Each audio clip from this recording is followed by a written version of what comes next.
Eh, saya bertanya, Pak Rohan, perkenalkan nama saya Wayan, Wayan Hermanto. Suku saya suku Bali. Saya pengen masuk Islam, Pak. Bagaimana caranya saya masuk Islam, Pak? Cuman posisi saya ini belum berkitat. Apakah boleh saya masuk Islam? Yang saya tahu dulu agama Islam itu agama baru, agama yang kurang lebih sekitar umur 1400 tahun. Jadi haram haram halalnya saya kaji. Haram halal dulu saya mendengar haram saja sudah agak-agak alergi ya sebenarnya, agak agak nggak suka, agak benci. Jadi kita haram. Saya kaji haram halalnya, ternyata yang saya kaji, yang saya tahu haram halalnya itu ternyata masuk akal. Bismillahirrahmanirrahim. يا أيها الذين آمنوا ادخلوا في السلم كافة.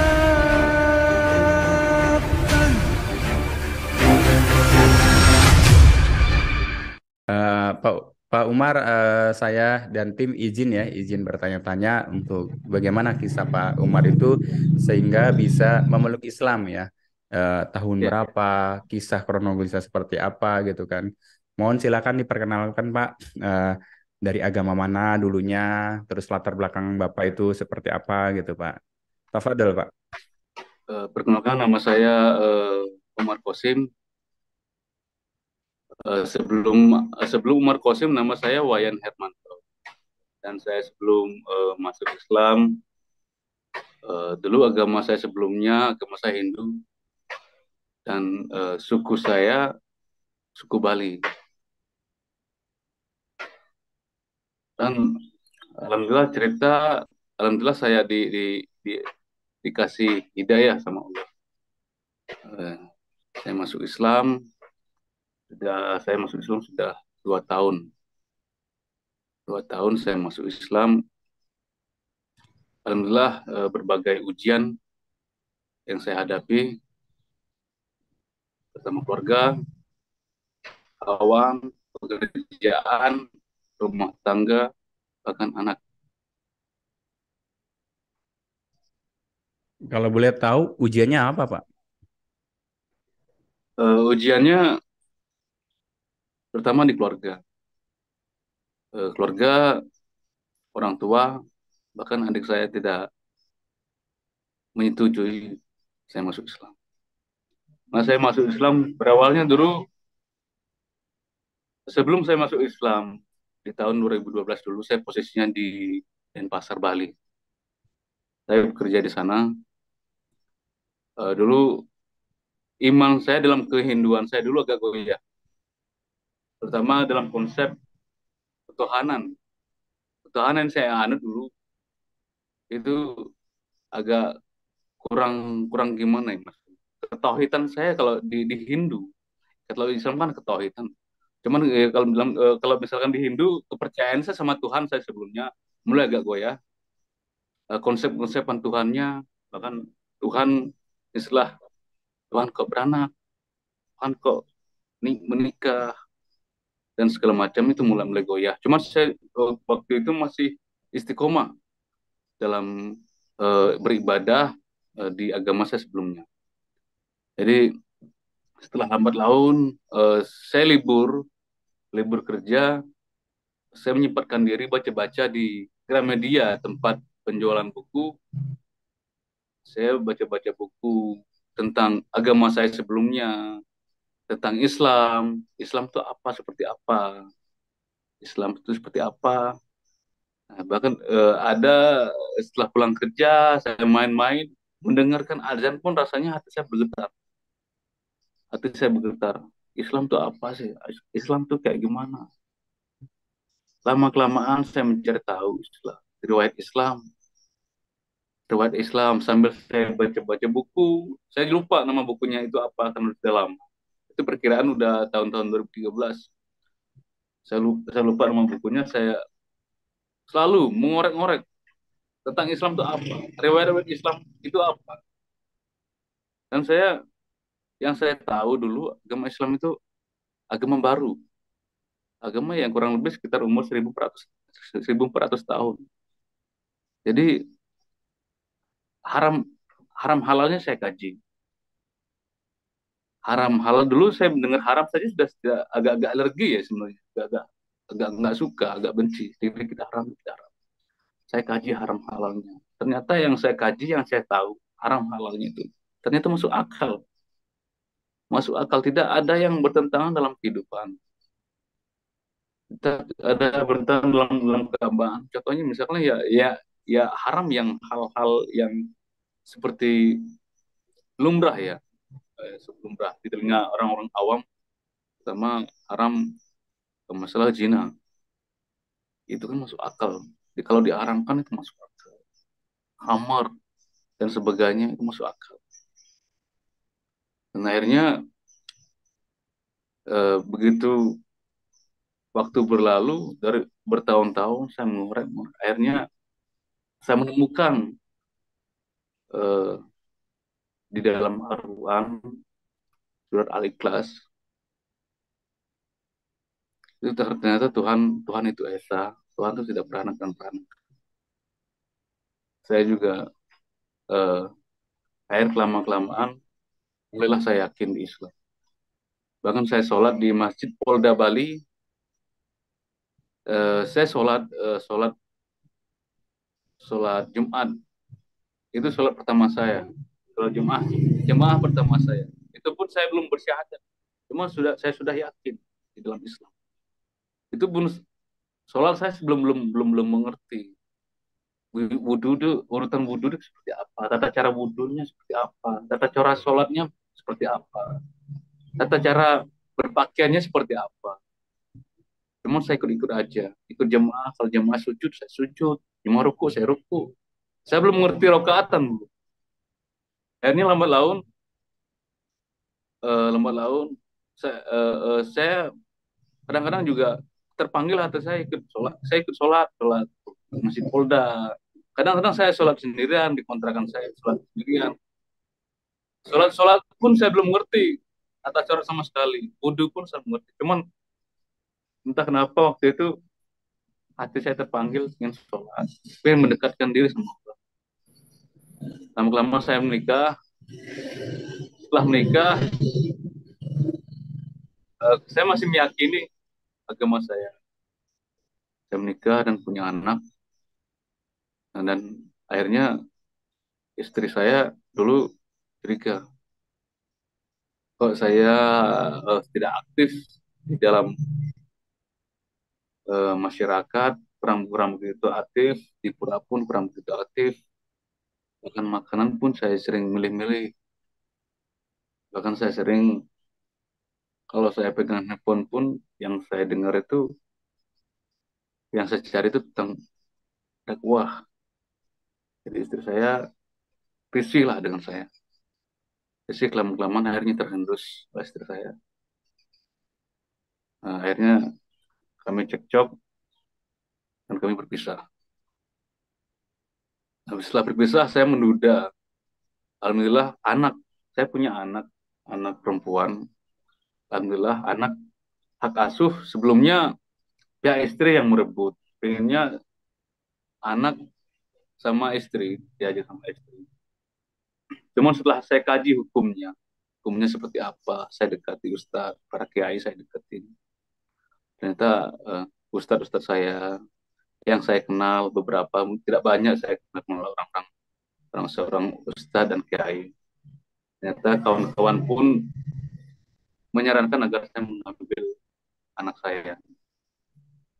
Yang ditakutin nanti kalau anak saya bersama ibunya, takutnya anak saya ikut ikut agama ibunya. Dan itu pun nanti kalau misalkan saya mati, itu yang saya tahu, hisabnya itu pun berat. Tanggung jawabnya pun berat. Nah, akhirnya sekarang ambil anak saya rebut, alhamdulillah sampai sekarang anak bersama saya.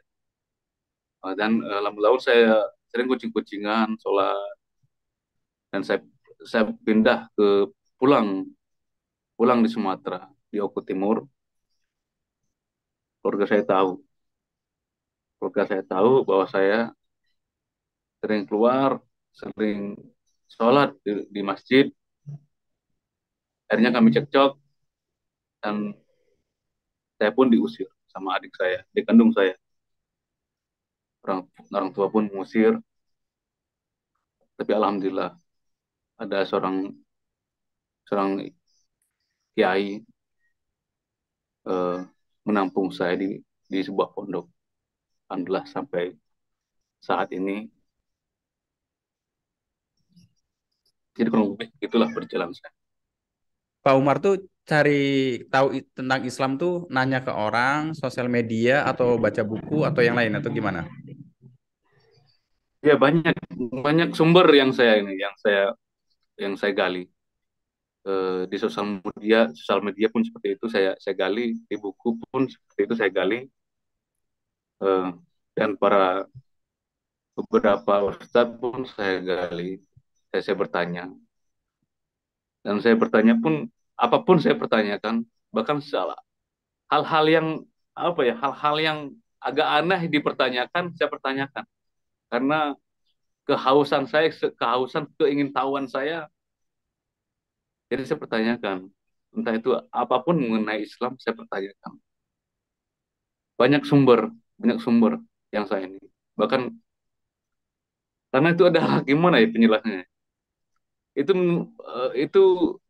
itu mengenai rasa, mengenai hati, mengenai kolbu.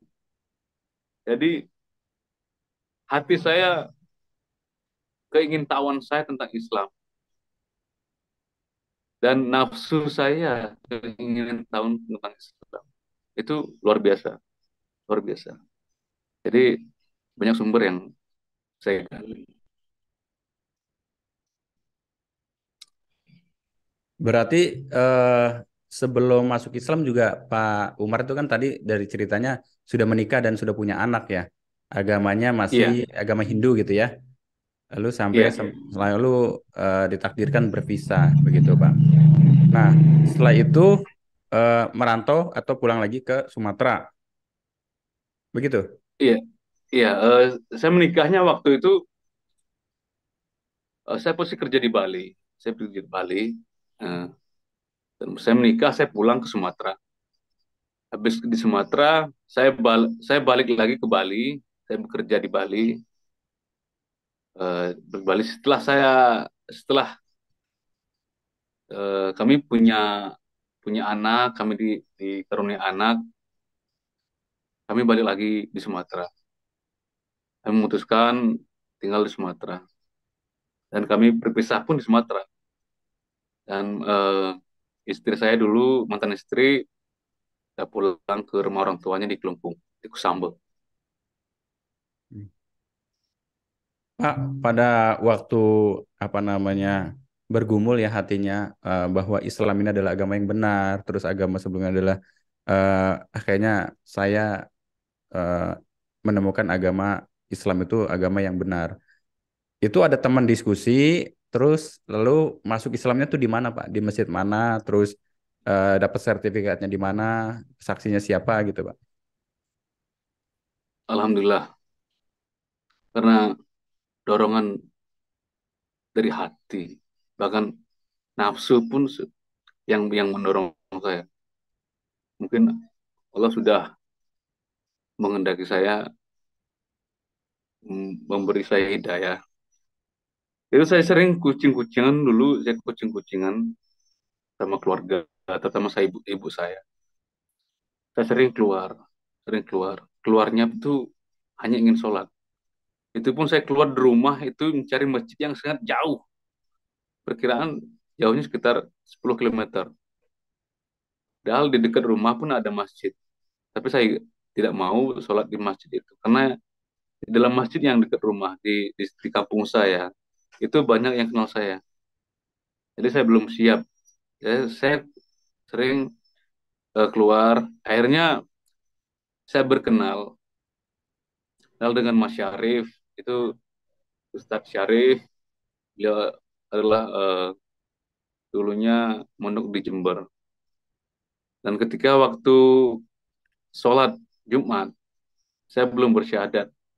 Cuma saya ingin sholat Jumat.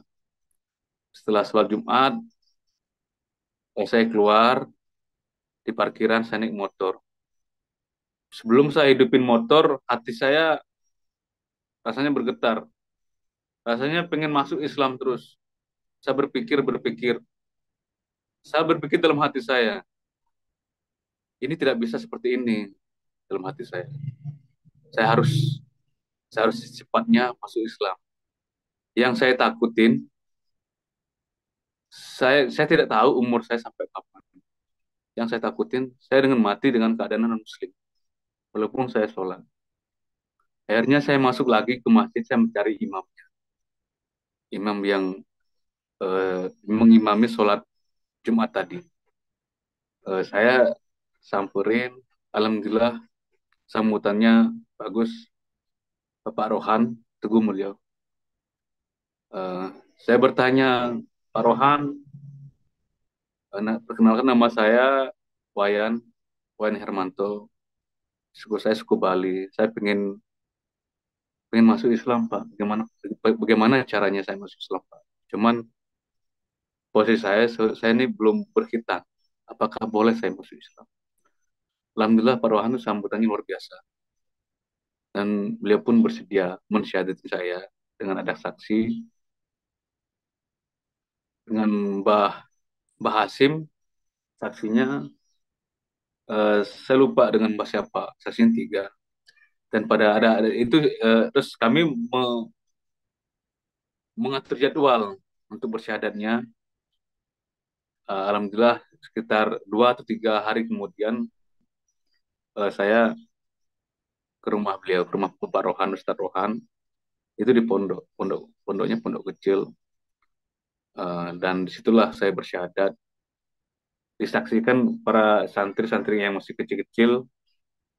Alhamdulillah rasanya plong hati saya, plong hatinya, serasa sudah menjadi seorang muslim, sudah bersyahadat. Dan kemudian 2 bulan kemudian saya berkhitan, alhamdulillah saya khitan. Itu pun masih kucing-kucingan dalam keluarga. Saya khitan di tempat Pak Yono Teguh Mulyo, alhamdulillah lancar. Dan pulangnya pun ibu pun curiga kenapa saya pakai sarung terus, curiga. Cuma saya diam aja, tidak jawab. Dan saya masih kucing-kucingan selama setahun. Eh, dari syahadat, dari syahadat, saya setahun kucing-kucingan sama keluarga. Akhirnya setelah setahun, keluarga pun tahu saya diusir. Jadi seperti itu. Kalau pengalaman yang paling berat, Pak, selama jadi mualaf, berarti syahadatnya tahun 2019 ya? Kalau 2 tahun, 2020, 2020. 2020. Nah itu di masjid apa Pak tadi? Saya terlewat. Jadi setelah saya masuk Islam, eh, Ustadz Syarif itu membimbing saya. Itu sering sekali saya diajak majelisan, karena di Gumul itu ada majelisan, tidak terlalu besar majelis, cuman majelisnya itu membahas tentang babakan fikih. Oke. Jadi lama-lama saya tahu, saya dibimbing, dan keluarga saya setelah satu tahun itu saya diusir. Jadi yang terberat, ujiannya yang saya alami yang berat itu jauh dari anak. Karena anak saya sementara saya titipin pada ibu saya. Saya udah ngomong waktu diusir, saya nitipin anak. Nanti kapanpun kalau saya sudah menikah lagi, saya ambil anak saya pondokin. Alhamdulillah waktu diusir itu dengan kata yang agak keras, ibu saya mengasih lah, bersedia mengasuh anak saya, merawat anak saya. Selain itu mungkin karena ekonomi juga. Memang yang saya tahu beberapa mualaf itu memang ujiannya di ekonomi. Begitupun dengan saya, ekonominya karena nggak pegang duit. Nah, dan karena saya udah diusir dari rumah, jadi saya tidak punya pekerjaan. Pertama kali waktu saya diusir di rumah, itu saudara angkat saya, kakak angkat saya dengan Mas Muhammad Setiono yang menampung saya. Kurang lebih 1 minggu yang menampung saya. Setelah itu saya ditarik lagi oleh Pak Kiai Pak Kiai Gustin di pondok pondok Quran di Desa Bumi Agung. Alhamdulillah saya tarik sana dan saya tinggal di sana. Dan setelah berjalannya waktu, karena saya ingin mencari guru lain, saya ketemu dengan kawan saya, kawan udah lama, udah setahun saya kenal dengan Bapak Syafuddin. Saya ditarik lagi di tempat di Desa Karanganyar, Oku Timur, di pondok juga. Alhamdulillah sampai sekarang ini. Dan alhamdulillah saya udah bekerja, itu kerjanya kerja panggilan, tidak menentu juga. Kadang-kadang kerjaannya saya bikin buat aku. Dan kadang juga saya nyopir, saya juga ada keahlian nyopir, ada keahlian nyopir, kadang saya ke Jawa, itu nganterin Pak Ustadz dari Desa Pematang. Yang pernah nganterin ada beberapa habaib, saya anterin di Rokan Hilir Riau, dan juga di Musi Banyuasin, Palembang. Ada beberapa sering saya dapat panggilan untuk jadi drivernya. Alhamdulillah. Kalau ini Pak, eh, sertifikat mualafnya dikeluarin di masjid apa, di KUA kah, di mana gitu? Untuk sertifikat mualafnya belum saya urus. Bahkan sampai KTP pun belum saya urus sampai sekarang. Karena memang masih dalam keterbatasan keuangan, belum saya urus. Memang eh, karena di masjid sini tidak seperti di daerah lainnya. Nah, di daerah lainnya memang ngurusnya agak-agak gampang. Di sini pun ngurusnya tentang sertifikat itu belum belum saya dengar apa. Cuman pernah beberapa kali saya bertanya dengan kawan saya yang mualaf, katanya ngurusnya cukup di KUA, itu ada, kalau nggak salah ada tanda tangan saksinya. Iya Bahkan Pak. KTP pun. Hmm.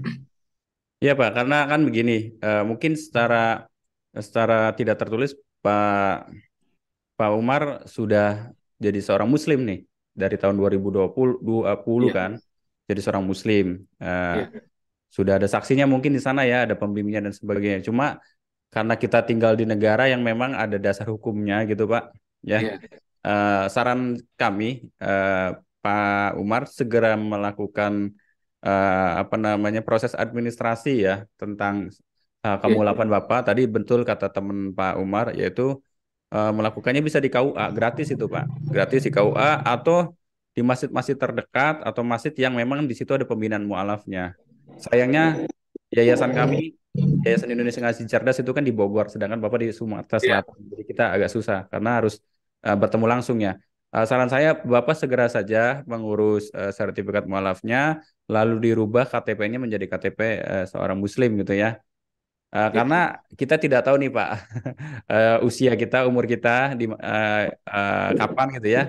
Karena kalau misalkan secara administrasi agamanya masih agama yang lama, khawatirnya nanti ada keluarga Bapak atau siapapun nanti disemayamkan agama yang Oh iya, sebelumnya, Pak. Gitu iya, itu dan umat Islam susah Pak, nanti ketika apa membela ya maksudnya ya. Karena iya, itu adalah fardu kifayah, Pak. Jadi ketika ada seorang muslim ya sudah muslim lalu disemayamkan secara agama selain Islam, itu harus disemayamkan secara Islam dan itu harus dikuatkan dengan proses administrasi tadi, Pak. Saran saya segera saja karena menurut saya itu bukan hal yang memberatkan ya, mengurus sertifikat seorang alaf itu tidak berat, Pak. datang ke KUA, paling beli materai, isi apa namanya, form itu ya, pengganti fotokopi, Ya. mungkin begitu saja. Udah, setiap kecamatan itu setahu saya ada KUA, Pak. Misal Bapak tinggal di apa, di Rokan Ulu ya. Oku Timur. Ya, di situ kan di kecamatannya kan ada tuh, Pak. Setiap kecamatan setahu saya ada KUA. Datang saja, Pak, di hari kerja, di jam kerja juga datang, bahwa saya pengen, sudah mualaf sudah 2 tahun yang lalu, tapi secara administrasi saya belum gitu. Bawa saja saksi gitu kan. Udah langsung saja, Pak. Karena menurut saya itu hal yang sifatnya urgent, Pak. Iya, ya, memang Ya, udah ada lama saya berpikir itu. Cuman saya pikirnya karena zaman sekarang apa-apa serba butuh ini loh, butuh uang. ya, Jadi ya. karena saya terbatas dengan hal itu, belum saya urus. Nanti kalau ada mungkin memang saya memang ada berencana urus dengan Ya, hal itu, dengan itu kan tentang administrasi juga. ya. Cuman memang benar saya berpikir seperti itu di keluarga saya. Misalkan kita nggak tahu umur kita sampai kapan. Memang sempat saya berpikir seperti itu. Cuman kadang-kadang orang terdekat saya, beberapa orang terdekat saya, sering saya ngomong. Nanti kalau misalkan saya mati, tolong dikuburin secara Islam, dikafanin, mandiin secara pelan, tolong didoakan. Terus gimana masyarakat di sini seperti apa, misalkan umumnya masyarakat di sini seperti apa. Misalkan masyarakat di sini saya diyasinin atau ditahlilin, saya minta tolong. Sebagaimana seorang Muslim yang ada di sini seperti itu. Ya, tapi kalau ada yang menggugat dari agama sebelumnya, Pak, agama Bapak, warga warga atau sahabat-sahabat Bapak terdekat nggak bisa berbuat apa-apa karena tidak ada bukti administrasi, gitu. Ya memang kalahnya di Ya, hukum seperti karena itu. sudah banyak kejadian ya, Pak ya. Ternyata disemayamkan di agama sebelumnya, proses administrasinya masih belum selesai gitu. Jadi datang saja ke KUA, Pak. Insya Allah tidak makan biaya kok. Eh, Tinggal menyiapkan waktu saja sebenarnya. Tinggal menyiapkan waktu, Pak Umar, ke KUA, selesai itu aja. Lalu ke Dukcapil bawa sertifikat mualafnya, rubah KTP-nya agamanya Islam. Kita menghindari fitnah, Pak. Khawatirnya kan jadi Ya. fitnah. Lo kok ke masjid, lo kok bergaul agamanya masih agama yang lama gitu. Itu, Pak, menurut saya urgent, Pak. Administrasi. Lagi nanti kan Bapak punya anak nih. Anaknya kan Iya, harus punya, sekarang kan ada KIA kan ya, kartu identitas iya, anak Kak, gitu iya. ya. Itu juga harus diisi juga begitu. Barangkali itu, Pak. Berarti kemarin belum sempat syahadat di tempat yang di KUA begitu ya. Baru dibimbing saja sama seorang ustadz. Apakah ustadznya tidak menyarankan ke KUA aja atau gimana gitu? Tidak. Jadi waktu syahadat itu secara administrasi saya tidak ada yang mengarahkan saya, membimbing saya dengan administrasi itu. Jadi secara ya saya sebagai mestinya sebagai seorang muslim saya dibimbing muslim, saya dipelajari Al-Fatihah, disempurnakan Ya, Al-Fatihahnya selain syahadat itu aja. begitu, Pak, biasanya kalau syahadat harusnya ada bukti tertulis bahwa Bapak masuk Islam, walaupun misalkan cuma sementara gitu. Ada nggak waktu itu? Nggak ada sama sekali, nggak ada memang sama sekali. Berarti itu di daerah Memang atau di mana, Pak, syahadatnya, Pak? iya situ di daerah, itu daerah karena tempat saya, wilayah saya di rumah saya di Oku Timur itu mau keluar kabupaten itu dekat. Jadi perbatasan, agak dekat perbatasannya dari Kabupaten Oku Timur ke Kabupaten Oki itu dekat, tidak terlalu jauh. Makanya saya sering bergaul di daerah Oki. Hmm. Itu Berarti jaraknya sekitar waktunya 20 menit udah keluar kabupaten. Jadi oh, itu masih daerah, nggak kurang kurang seperti daerah-daerah yang agak di Pulau Jawa. Jadi hmm. ngurusnya gercep cepet.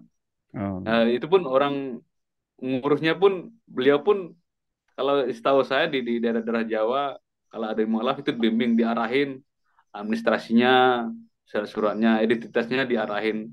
Cuman ya mungkin beliau belum belum arah ke situ, ustadznya belum belum berpikir ke arah situ.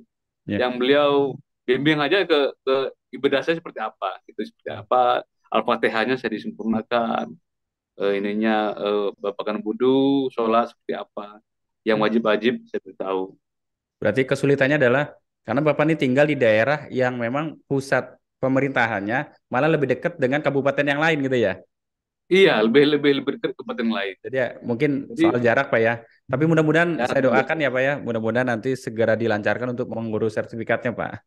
Saya doakan. Amin, Nah, amin, nah amin. lalu setelah 2 tahun ini sudah masuk Islam, apa nih kira-kira pencapaian Pak Umar nih? Misalkan sudah hafal surat apa sampai apa, terus sholatnya sudah sempurna, terus punya amalan-amalan zikir atau apa gitu. Alhamdulillah setelah saya masuk Islam 2 tahun ini dan 1 tahun lebih dikit lah, 1 tahun lebih dikit saya keluar dari rumah. Yang saya alamin itu ibadahnya leluasa, tidak kucing-kucingan lagi. Mau kapanpun kita ibadah ibadah sunnah atau berzikir itu leluasa, tidak ada hambatan sama sekali. Alhamdulillah. Begitupun dengan puasanya pun, puasa Ramadan pun lancar. Tidak seperti yang dulu kucing-kucingan itu pun kadang-kadang bolong. Tapi alhamdulillah setelah saya keluar di rumah, puasa saya lancar. Yang belum bolong saya tutupin. Puasa sunnah pun lebih nikmat dibandingkan yang dulu. Tentang masalah Quran, alhamdulillah sedikit-sedikit saya mulai hafal. Nah, suratan, beberapa amalan. Saya ketemu beberapa kiai yang memang kiai yang host. Saya ketemu dikasih amalan tentang mujahadah asmaul husna, ada dari rotibul hadad, rotibul atos. Saya beberapa ketemu beberapa habaib. Alhamdulillah. Saya memang setelah saya berislam, saya ngerasa haus, haus dalam artian haus ketemu orang-orang soleh. Saya tuh merasanya pengen deket ke mereka, pengen kenal. Karena memang saya orangnya mengidolakan orang-orang yang salah satu mengidolakan orang-orang yang soleh, beberapa kiai, beberapa habaib. Lain memang kita sebagai terutama kita sebagai seorang Islam yang saya tahu itu wajib hukumnya. Yang pertama kita harus mengidolakan Nabi Muhammad.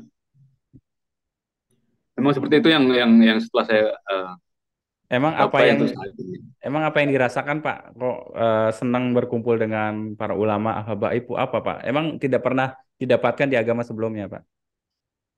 Alhamdulillah. Yang saya rasakan begitu nikmat, nikmat sekali ketemu orang-orang soleh. Itu pengalaman, sangat-sangat pengalaman. Saya bisa sebenarnya ngalap berkahnya juga. Ketemu orang soleh itu pun yang saya tahu itu pun menjadi saksi saksi kelak di akhirat. Di agama saya sebelumnya, saya memang pernah saya ketemu orang-orang apa ya, orang-orang tokoh-tokoh agama saya yang sebelumnya. Cuman rasa gimana gregetnya, rasa nyetrumnya kurang, kurang, kurang begitu saya. Karena di agama saya sebelumnya kan ceramahnya kurang kurang beda dengan Islam. Ceramahnya hanya sebatas seperti motivasi. Motivasi itu motivasinya pun tidak berdalil, tidak riwayatnya pun tidak menjelaskan tentang riwayat. Ya hanya seperti motivasi aja, motivasi umum aja. Itu aja. Makanya saya kurang setelah saya masuk Islam, begitu ketemu di pengajian, di majelis, yang saya rasakan nikmat sekali. Apalagi ada ceramahnya itu motivasi buat saya, nambah wawasan saya, nambah pengetahuan saya tentang Islam. Oh, Islam itu seperti ini. Apalagi ceramahnya memakai riwayat-riwayat, dalil Quran, eh,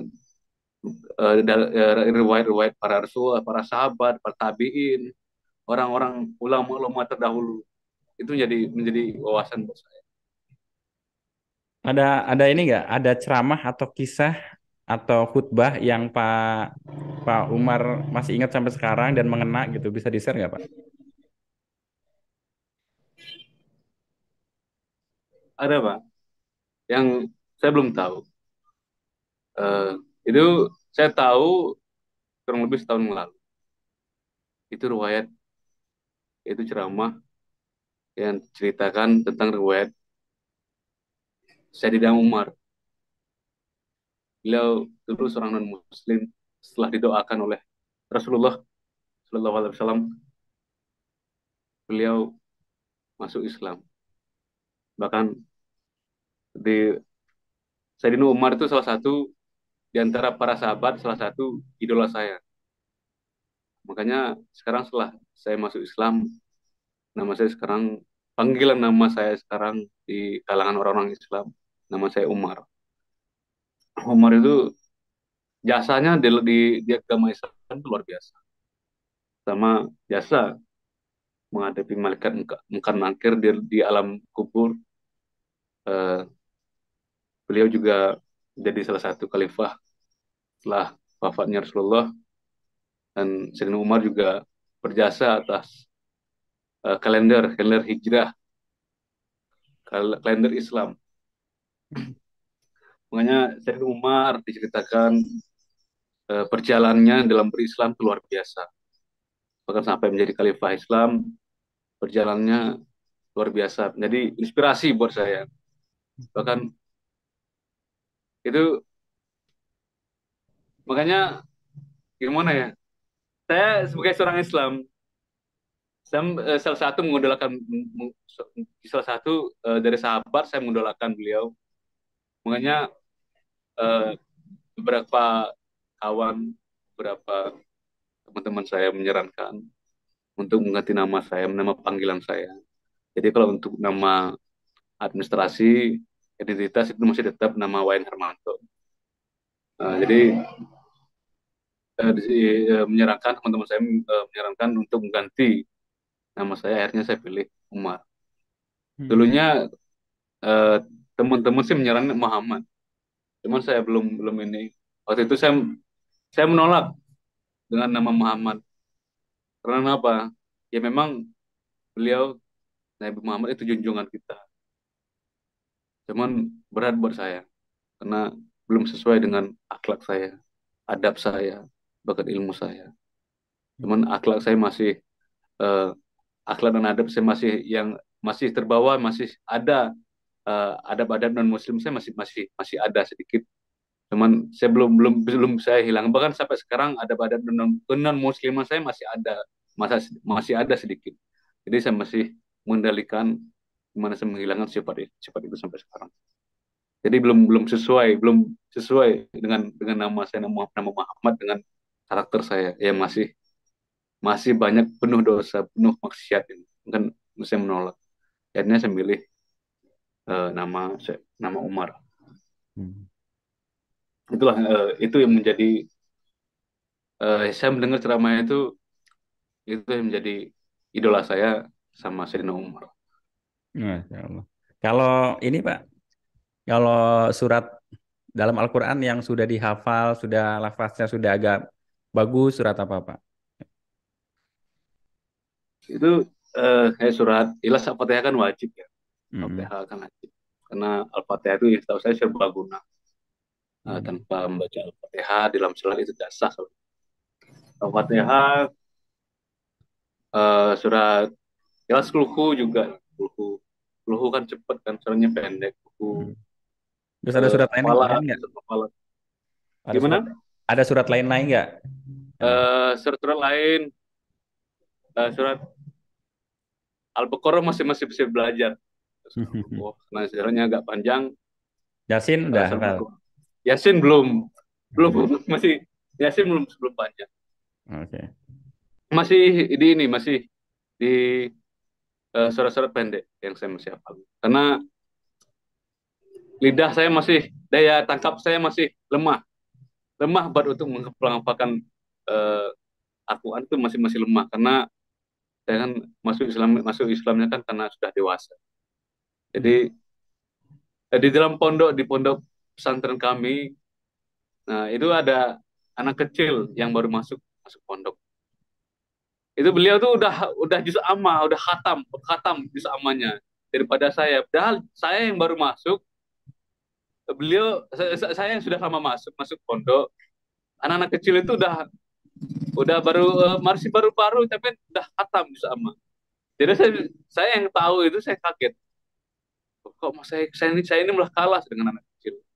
Anak kecil malah cepet. Ternyata saya tanya sama kawan-kawan saya, kawan saya pun memaklumin. Ya nggak apa-apa Umar. Ya, beda lah orang ngajinya orang dewasa, apalagi Umar tuh seorang mualaf. Hmm. Itu beda sama anak kecil. Hmm. Orang dewasa itu bebannya banyak, pikirannya banyak. Jadi Ya. nyantolnya agak lama. Apalagi Umar sebagai seorang mualaf itu memang berat. Ya. Tapi ada juga yang emang IQ-nya luar biasa cepat. Ya. Bahkan beliau mesti tahu beberapa mualaf yang host, terutama yang masuk di televisi, di sosial media, seperti Ustadz Felix Show. Memang IQ-nya luar biasa, luar biasa. Ya. Beberapa orang-orang mualaf Ya. Ya. memang agak-agak daya tangkap saya agak berkurang dalam Ya. ini dalam Ya, mengaji. selain tadi IQ dan sebagainya, Al-Quran itu adalah mukjizat, Pak. Mukjizat dari Allah ya untuk Nabi Muhammad. Maka Al-Quran itu beda dengan kitab lain, Pak. Mudah Iya, dihafal. Apalagi orang yang anak kecil ya, karena anak kecil itu kan dosanya belum ada atau belum banyak, iya, Pak. Jadi gampang gampang dihafal, Pak. Tapi bagi orang-orang yang dosanya sudah banyak gitu ya, iya. hafalnya hafalnya 10 surat, yang hilang 15 surat, Pak. Ilmu surat. Jadi minus gitu ya. Ya bagaimana ceritanya Imam Syafi'i ya. Jadi dia Iya, pergi ke pasar, tahu kisahnya ya, riwayatnya ya. Pergi iya. ke pasar terus melihat singkapan kaki seorang akhwat, akhirnya hafalnya hilang gitu ya. Jadi soalnya kenapa Al-Qur'an itu mudah dihafal ya karena mukjizat sebenarnya, Pak. Anak kecil misalkan Bapak anaknya usia berapa, Pak? Alhamdulillah anak saya sekarang usianya 4 tahun setengah. Ya, itu kan masih usia balita ya. Itu Ya, diperdengarkan saja 24 jam, misalkan beli speaker ya 24 jam, diperdengarkan saja surat itu aja atau juz 30 itu bisa hafal, Pak. Gitu. Jadi ya, itu salah satu eh, apa namanya kelebihannya ya. Karena Al-Quran adalah mukjizat dari Allah untuk Nabi Muhammad, maka umatnya mudah menghafal, Pak. Beda dengan kitab yang lain. Kan gitu. Gitu Pak, insya Allah mudah-mudahan Allah mudahkan untuk proses belajarnya, proses mengajinya untuk Pak Umar. Karena tadi kalau namanya Umar tadi kan jadi seorang khalifah ya. ya. Jadi seorang Amin, amin, khalifah amin, ya. Khalifah amin. keberapa tuh Pak? Khalifah Abu Bakar, Umar, khalifah kedua ya. Abu Bakar, iya, setelah Abu Bakar As-Siddiq, kalau Ya, tidak salah. ya itu kan Umar khalifah. Mudah-mudahan nih Pak Umar juga jadi seorang khalifah minimal Amin, dari amin, amin, keluarganya amin. maksudnya ya, bukan bukan negara. Maksudnya, Itu bukan negara ya, itu buat keluarga aja. Khalifah ya, buat buat buat keluarga keluarga karena aja. iya kita diciptakan ini kan salah satunya menjadi pemimpin ya di muka Ya, bumi. Mudah-mudahan nanti proses belajarnya dimudahkan Pak, gitu ya.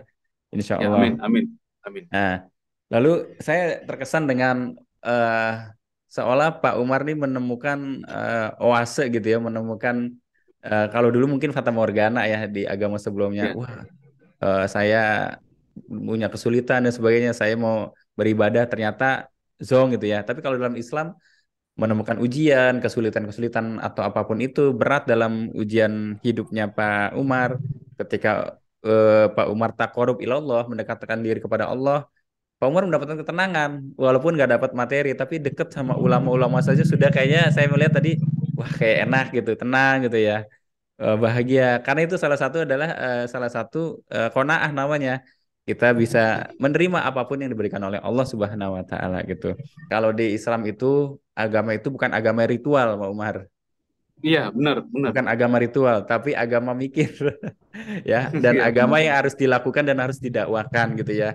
Jadi ada anekdot bahkan bilang ya agama Islam itu mengatur dari bangun tidur sampai bangun negara gitu ya. Coba Iya, bangun tidur diatur kita sama Islam ya. Jadi bangun tidur ada doanya, ada adabnya, ke toilet kayak ke hamam, apapun itu semuanya ada aturannya sampai bangun negara tadi ya. Bagaimana Umar iya, bin Khattab itu membangun menguasai sepertiga dunia itu ya dengan aturan Islam kan begitu ya. Islam. Benar, Ya, benar. ya banyak kisah-kisah yang menarik gitu ya. Sahabat ngaji cerdas mungkin bisa searching-searching, bisa lihat ya. Bagaimana ketika Amr bin As menjadi gubernur di Mesir ya, ada seorang Iya, Yahudi mau digusur, lalu seorang Yahudinya mengadu ke Khalifah, ke Umar bin Khattab. iya, Pak. Umar bin Khattab cuman mana tulang, dikasih garis lurus gitu doang ya kan. Iya, benar, benar, Itu benar. itu Umar bin Khattab Amr bin As gemeternya minta ampun gitu ya. Ah, itu kan luar biasa itu. Jadi eh, eh, banyak kisah-kisah dalam Islam gitu Banyak, ya. banyak kisah-kisahnya.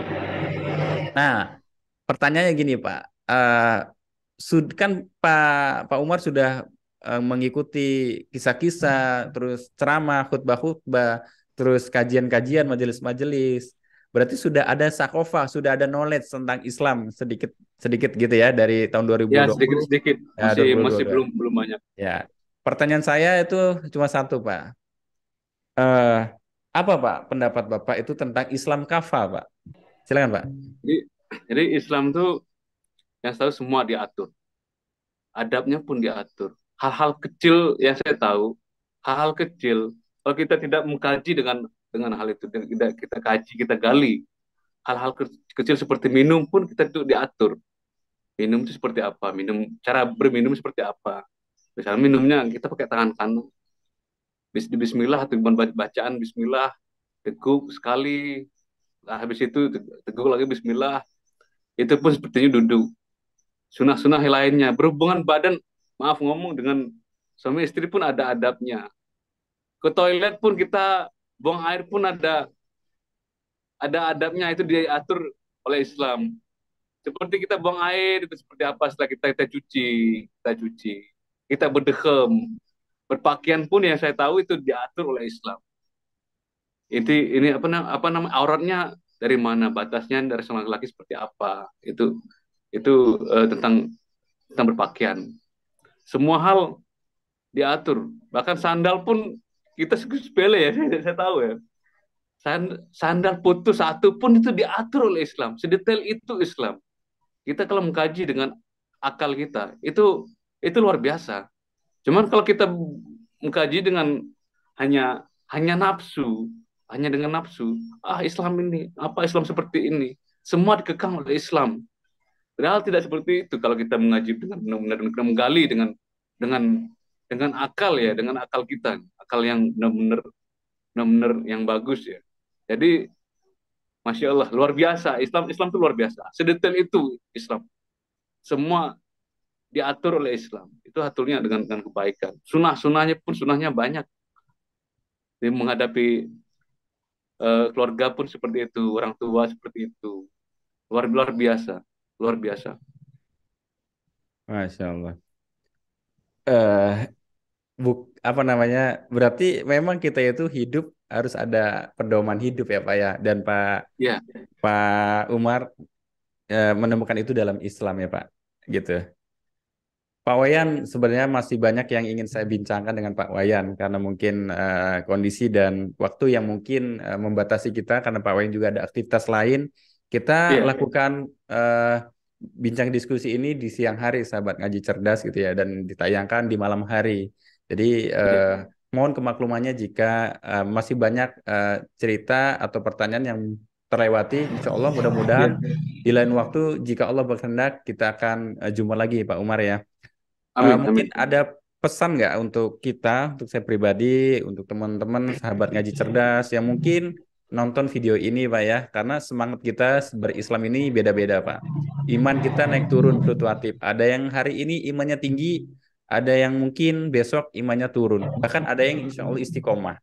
Nah, mungkin untuk menjaga semangat itu, sahabat ngaji cerdas bisa mengambil nih hikmah dan pelajaran dari Pak Umar nih. Silakan Pak Umar.